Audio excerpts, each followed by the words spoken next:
Olá meus amigos, minhas amigas, vocês que têm assistido os meus vídeos aí. Tava meio parado, não tava com algum pouco de tempo para poder estar postando esses vídeos. Mas hoje pela manhã estou fazendo essa pedalada aqui.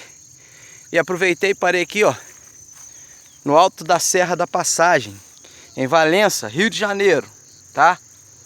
E eu gosto de falar da Bíblia, porque a Bíblia é um livro que é fácil de você falar, que é um livro verdadeiro, né? Então quando você fala de verdade, fica fácil você comentar. Quando você fala a verdade, fica fácil você comentar.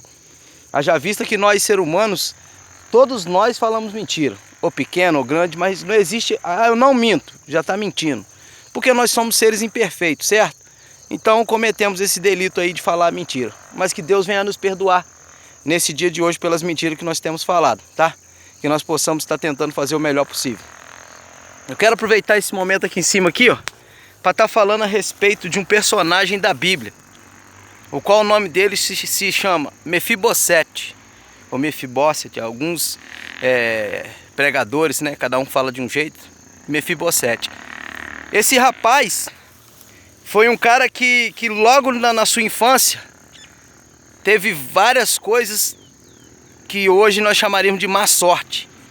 As coisas não andavam dando muito certo para ele, não dava muita sorte na vida, né? É um cara que perdeu a sua mãe e a empregada, no meio de uma guerra, foi sair correndo com a criança. A criança caiu, quebrou o pé. Antigamente não tinha ortopedista, né? E aquela criança ficou com os pés tortos, pé torto. E era costume naquela época as pessoas que fossem aleijadas, deficiente físico, serem levados para alguma cidade.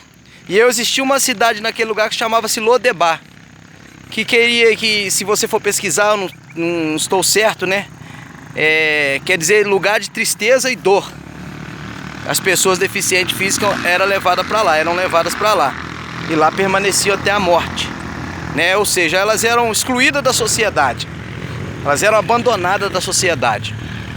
E assim se encontrava Mefibosete, abandonado. Só que independente da religião, independente do que acontece na nossa vida, na vida de qualquer tipo de pessoa, Deus, ele não esquece de ninguém. Deus, ele não abandona ninguém. Não importa o que você está passando, não importa o que você está vivendo. Uma hora ele vai, se bem que ele já está olhando, né? Mas uma hora ele vai falar assim: é hora de estender as mãos para Maria, para o João.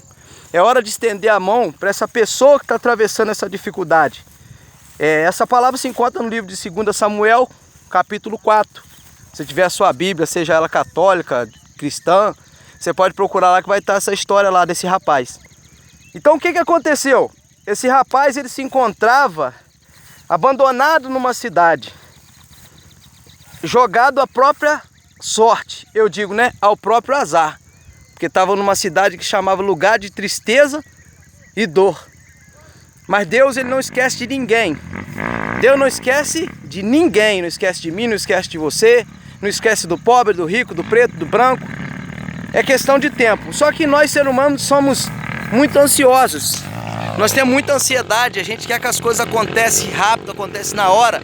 E muitas das vezes nós até blasfemamos, falamos que Deus esqueceu da gente, que as coisas não vai dar certo mesmo, que o pau que nasce torto vai morrer torto. Então a Bíblia veio para poder confrontar esse pensamento que você talvez está tendo. A Bíblia fala que o rei Davi, sentado em sua mesa, de repente, creio eu, tocado pelo próprio Deus, chamou o seu servo e perguntou se existia alguém que era descendente da família de Jonatas, que Jonatas era um grande amigo, foi um grande amigo, filho de Saul, foi um grande amigo de Davi, já ajudou Davi. E Davi, do estalo, se lembrou, existe alguém que é da família de Jonatas, que eu possa estar estendendo as mãos? E aquele servo pegou e falou com Davi: olha, Davi, tem um cidadão lá, um tal de Mefibosete. Ele está lá em Lodebar. Ele é filho de Jonathan, neto de Saul. E Davi falou assim: manda buscar esse cara, manda buscar esse camarada que está lá sofrendo. E eu vou encurtar para não tomar muito tempo, porque eu não estou fazendo pregação. Estou contando a história para você entender que a sua vida pode mudar também. Então a Bíblia fala que Davi mandou buscar Mefibosete. Pegou Mefibosete, trouxe ele e falou com ele: você vai comer na mesa comigo, você vai viver no mesmo lugar que eu vivo. Você vai mudar a sua história. A partir de hoje a sua história vai mudar. Então não foi Davi que se lembrou de Mefibosete. Não foi Davi. Quem se lembrou de Mefibosete foi Deus. E a Bíblia fala que os dias de Mefibosete foram melhores a partir daquele momento que Deus lembrou dele, que o rei Davi também se lembrou. Então, meu amigo, talvez você se ache esquecido, você se ache abandonado aí, mas eu posso te garantir uma coisa: na hora certa Deus vai lembrar de você. Assim como Davi foi tocado por Deus para lembrar de Mefibosete, Deus vai tocar em alguém para lembrar de você e te estender as mãos e te tirar do fundo do poço que você se encontra, da vida de sofrimento, de Lodebar que você tem vivido. Então um forte abraço, espero que eu tenha conseguido levantar o seu ânimo, recobrar a sua força, porque sem Deus não há vitória. Um abraço, fique com Deus. Fui!